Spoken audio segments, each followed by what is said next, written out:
Hello বন্ধুরা, মৌসুমীদি রান্নাঘর daily ব্লগে সবাইকে স্বাগত জানাই। আজকে সকালে জলখাবার রুটি আর আলু পটল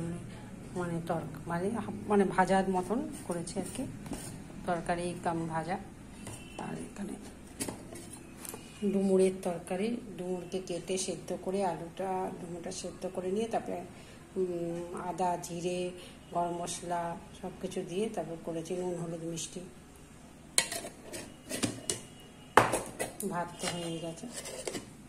আর এখানে বন্ধুরা ডিমের ডালনা, এগুলো সব দুপুরের খাবার। ব্লগটা দেখতে থাকুন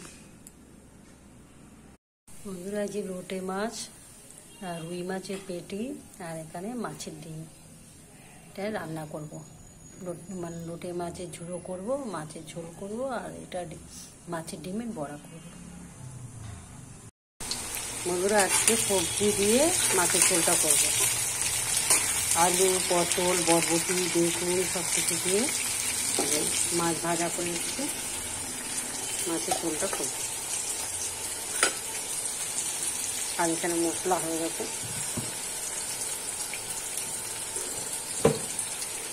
আদা রসুন টমেটো কাঁচা লঙ্কা সব দিয়ে একটা করে রেখেছি মশলা, পেঁয়াজ রসুন সব দিয়ে, আর ধনে জিরে সব আগে গোলমরিচ সব গুঁড়ো করা আছে, সেটা আবার দিয়ে দেবো। ব্লগটা দেখতে আসুন বন্ধুরা। এইবার মাছের ডিমের বড়া, লোটে মাছের ঝুড়ো আর রুই মাছের তরকারি আলু পটল দিয়ে, আর তারপরে ডিমের ডালনা করেছিলাম, খাইনি মঙ্গলবার ছিল। ব্লগটা দেখতে থাকুন